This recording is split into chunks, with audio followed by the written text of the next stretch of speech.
Hello dear friends, welcome back to our new video. ഇന്ന് നമ്മൾ ചെയ്യാൻ പോകുന്നത് ഒരു ചെറിയ വ്ളോഗാണ് കേട്ടോ.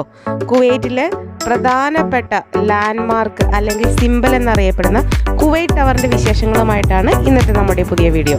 അപ്പോൾ വീഡിയോയിലേക്ക് എല്ലാവർക്കും സ്വാഗതം. ഇതാണ് കേട്ടോ കുവൈറ്റ് ടവർ. കുവൈറ്റ് ടവർ ഒരു 3 ടവറുകളാണ്. ഇതിൽ ഏറ്റവും കൂടുതൽ ഉയരത്തിൽ നിൽക്കുന്ന ടവറില്ലേ, അതിലേക്കാണ് കേട്ടോ നമ്മൾ പോകുന്നത്. അതിൻ്റെ ഉള്ളിൽ നമുക്ക് കയറാൻ പറ്റും. അപ്പോൾ അതിൻ്റെ കൂടുതൽ വിശേഷങ്ങളൊക്കെയാണ് നമ്മൾ ഈ വ്ളോഗിൽ ഉൾപ്പെടുത്തിയിരിക്കുന്നത്. വിശാലമായിട്ടുള്ള കാർ പാർക്കിംഗ് ഏരിയ ഇവിടെ അറേഞ്ച് ചെയ്തിട്ടുണ്ട്. അതുപോലെ തന്നെ നമ്മളൊരു 4:30 മണിയോട് കൂടിയാണ് കേട്ടോ ഇവിടെ എത്തിയത്. ഈ സമയം നമ്മൾ സെലക്ട് ചെയ്യാൻ കാരണം നമുക്ക് ഈവനിങ്ങിൽ ടവറിൻ്റെ മുകളിൽ നിന്നുള്ള വ്യൂ വളരെ ഭംഗിയായിരിക്കും. അതുപോലെ തന്നെ രാത്രിയിലും കുറച്ച് നേരം സ്പെൻഡ് ചെയ്തിട്ട് നമുക്ക് പോകാനായിട്ട് സാധിക്കും. അതുകൊണ്ടാണ് നമ്മൾ ഈ ഒരു സമയം സെലക്ട് ചെയ്തത്. കുവൈറ്റ് ടവറിൻ്റെ താഴ്ഭാഗം, അതായത് അതിൻ്റെ പരിസരമൊക്കെ വളരെ നീറ്റ് ആൻഡ് ക്ലീൻ, അതുപോലെ തന്നെ വളരെ ബ്യൂട്ടിഫുള്ളായിട്ട് അറേഞ്ച് ചെയ്തിട്ടുണ്ട്. സൈക്ലിംഗ് ഒക്കെ നടത്താൻ പറ്റിയിട്ടുള്ള നല്ല പ്രത്യേകമായിട്ടുള്ള അറേഞ്ച്മെൻറ്റ്സ് അവിടെ നടത്തിയിട്ടുണ്ട്. അതുപോലെ തന്നെ ഇത് സീയോട് ചേർന്നിരിക്കുന്നത് തന്നെ വളരെ ബ്യൂട്ടിഫുള്ളും നല്ല കാറ്റും ഒക്കെ കിട്ടുന്ന നല്ല ഒരു ബ്യൂട്ടിഫുള്ളായിട്ടുള്ള ഒരു പ്ലേസ് തന്നെയാണ്. നമ്മുടെ ഈ കുവൈറ്റ് ടവറിൻ്റെ ഹൈറ്റ് എന്ന് പറയുന്നത് ഏകദേശം ഒരു 187 മീറ്റർ, അതായത് ഒരു 614 അടി ഉയരത്തിലാണ് ഇത് നിർമ്മിച്ചിരിക്കുന്നത് കേട്ടോ. അപ്പോൾ അതുപോലെ തന്നെ ഇതിന് എൻട്രൻസ് ഫീസ് കൊടുക്കുന്ന ഒരാൾക്ക് 3 ദിനാറാണ് കേട്ടോ എൻട്രൻസ് ഫീസായിട്ട് നൽകേണ്ടത്. കുവൈറ്റ് ടവറിൻ്റെ ഉള്ളിലേക്ക് കയറിയാലുള്ള വ്യൂ ആണിത്. കുവൈറ്റ് ടവറിൻ്റെ ഉള്ളിലേക്ക് എന്ന് പറഞ്ഞു കഴിഞ്ഞാൽ കുവൈറ്റ് ടവറിലേക്ക് പോകാനുള്ള എൻട്രൻസ് എല്ലാമാണ് ഇതുപോലെ ബ്യൂട്ടിഫുള്ളായിട്ട് നല്ല ഭംഗിയുള്ള ഫ്ലവറുകളും ഒക്കെ വെച്ചിട്ട് അവർ അറേഞ്ച് ചെയ്തിട്ടുണ്ട് കേട്ടോ. പ്രത്യേകിച്ച് നമ്മുടെ ജനുവരി, ഡിസംബർ, ഫെബ്രുവരി ആ സമയങ്ങളിൽ പോകുകയാണെങ്കിൽ നല്ല ഭംഗിയായിട്ട് പൂക്കളെല്ലാം നിൽക്കുന്നത് നമുക്ക് കാണാൻ സാധിക്കും. വളരെ മനോഹരമാണ് ഇതെല്ലാം.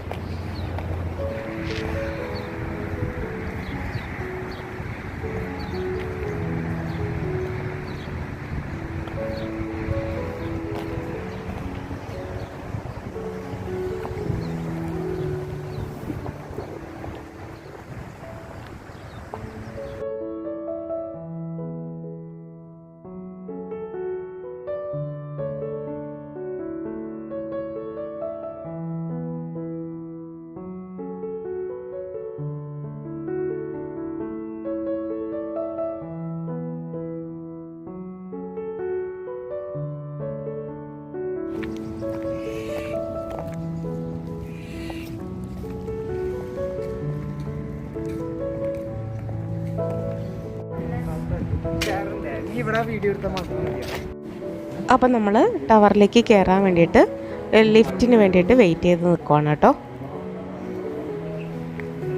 അപ്പോൾ നമ്മൾ കണ്ട ആ വലിയൊരു ടവറില്ലേ, ആ ടവറിൽ 2 ബോൾ പോലെ ഇരിക്കുന്ന ഭാഗമുണ്ട്.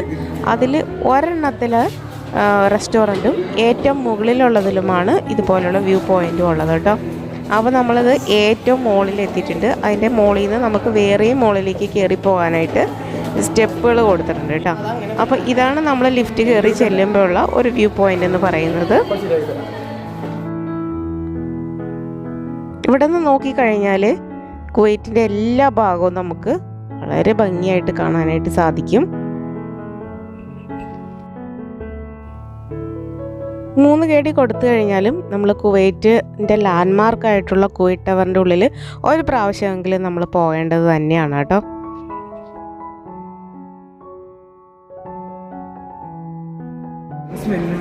വേറെ 2 ടവറുകൾ നമുക്ക് ഇവിടെ നിന്ന് നോക്കുമ്പോൾ കാണാം കേട്ടോ. ഒരെണ്ണം ദേ ഇവിടെ നിൽക്കുന്നു. ഇതിൻ്റെ മുകളിലുള്ള ടവറിലാണ് നമ്മൾ നിൽക്കുന്നത്. 3 ടവറുകൾ കണ്ടല്ലോ, അതിൽ 2 ബോൾ പോലെയുള്ള ടവറിലാണ് കേട്ടോ നമ്മൾ നിൽക്കുന്നത്. അതിലൊരു ടവർ നമ്മൾ ഓൾറെഡി പറഞ്ഞു, അത് ഒരു റെസ്റ്റോറൻ്റ് ആണ്. രണ്ടാമത്തെ മുകളിലുള്ള ഏറ്റവും മുകളിലുള്ള ഒരു ടവറിലാണ് നമ്മൾ വന്നേക്കുന്നത്. ഇവിടെ ഒരു പ്രത്യേകതയുണ്ട് കേട്ടോ. ഇതിങ്ങനെ ചെറുതായിട്ട് റൊട്ടേറ്റ് ചെയ്തുകൊണ്ടിരിക്കുന്ന ഒരു ഫ്ലോറാണ്. ഇത് കണ്ടാലും നമുക്കറിയാൻ പറ്റും, കണ്ടോ. ഇത് ഇങ്ങനെ നമ്മളിവിടെ കയറി നിന്ന് കഴിഞ്ഞാൽ ഇത് പയ്യെ പയ്യെ പയ്യെ ഇങ്ങനെ റൊട്ടേറ്റ് ചെയ്തുകൊണ്ടിരിക്കും. നമ്മളറിയില്ല കേട്ടോ. നല്ലൊരു ഭംഗിയായിട്ട് എനിക്ക് തോന്നി. നമ്മൾ നിന്നാൽ മതി, നമുക്ക് പയ്യെ അവിടെ നിന്ന് കഴിഞ്ഞാൽ നമുക്ക് ഫുള്ള് വർത്താനമൊക്കെ പറഞ്ഞ് ഇത് ഫുള്ള് നമുക്ക് റൊട്ടേറ്റ് ചെയ്ത് നമ്മൾ നിന്ന സ്ഥലത്ത് തന്നെ വരും.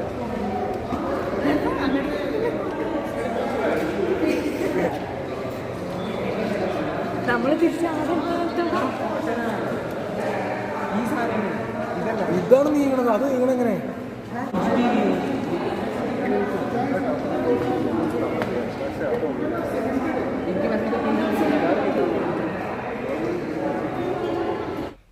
കാൽ കേടി കൊടുത്തു കഴിഞ്ഞാൽ നമുക്ക് ഇതുപോലെ ബൈനോക്കുലർ 1 മിനിറ്റ് നേരത്തേക്ക് കിട്ടും കേട്ടോ. അപ്പോൾ ദൂരെയുള്ള കാര്യങ്ങളൊക്കെ കാഴ്ചകളൊക്കെ നമുക്ക് ആ 1 മിനിറ്റ് നേരത്തേക്ക് കാണാനായിട്ടാണ് ഈ ബൈനോക്കുലർ ഉപയോഗിക്കുന്നത്. വീണ്ടും നമുക്ക് കാണണമെന്നുണ്ടെങ്കിൽ കാൽ കേടി വീണ്ടും ഇട്ട് കൊടുക്കണം. അപ്പോൾ സൺസെറ്റിൻ്റെ സമയം വന്നപ്പോൾ വളരെ ഭംഗിയായിട്ട് തോന്നിയിട്ട് നല്ല ഭംഗിയായിട്ടുള്ള ഒരു സമയമായിരുന്നു.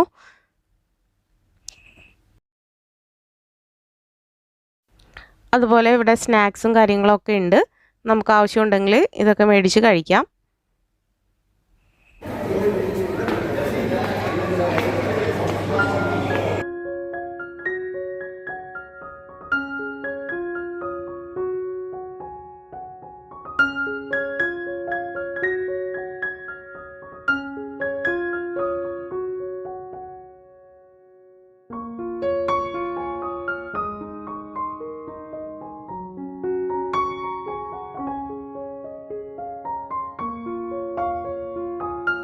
ഇപ്പോൾ രാത്രിയായിട്ടുള്ള ഒരു വ്യൂ ആണ് കേട്ടോ ഇത്. എല്ലായിടത്തും ലൈറ്റൊക്കെ തെളിഞ്ഞപ്പോൾ നല്ല ഭംഗിയായിരുന്നു കാണാൻ.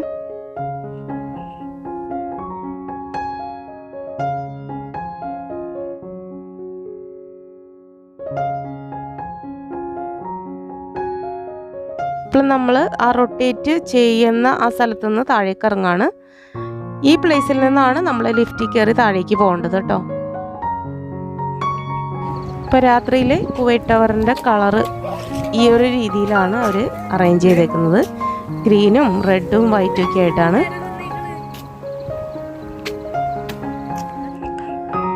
അപ്പോൾ അതേ ഇങ്ങനെയാണ് ഇതിൻ്റെ ശരിക്കുള്ള വ്യൂ. ഇതിൽ ആ ഗ്രീൻ കളറിലാണ് നമുക്ക് കയറാനായിട്ട് പറ്റുന്നത്.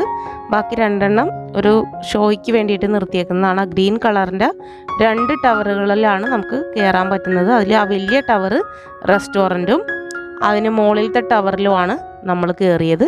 ആ മുകളിലത്തെ ടവർ തന്നെ 2ആയിട്ട് സ്പ്ലിറ്റ് ചെയ്തിട്ടുണ്ട്. ഒരെണ്ണം റൊട്ടേറ്റ് ചെയ്യുന്നതും ഒരെണ്ണം വെറുതെ കാണാനായിട്ട് നിൽക്കാവുന്നതുമായിട്ട്. അപ്പോൾ ഇതൊക്കെയാണ് നമ്മുടെ കുവൈറ്റ് ടവറിൻ്റെ വിശേഷങ്ങൾ. അപ്പോൾ ഇതുവരെ കുവൈറ്റ് ടവറിൽ പോകാത്തവർ കുവൈറ്റിൽ നിന്ന് പോകുന്നതിന് മുമ്പായിട്ടെങ്കിലും ഒരു പ്രാവശ്യം നമ്മുടെ ലാൻഡ്മാർക്കായിട്ടുള്ള കുവൈറ്റിൻ്റെ ലാൻഡ്മാർക്കായിട്ടുള്ള കുവൈറ്റ് ടവർ ഒന്ന് വിസിറ്റ് ചെയ്യുക. അപ്പോൾ കൂടുതൽ വ്ളോഗുകളും അതുപോലെ തന്നെ റെസിപ്പികളുമായിട്ട് നമുക്ക് പുതിയ എപ്പിസോഡിൽ കണ്ടുമുട്ടാം. Okay, bye, thank U.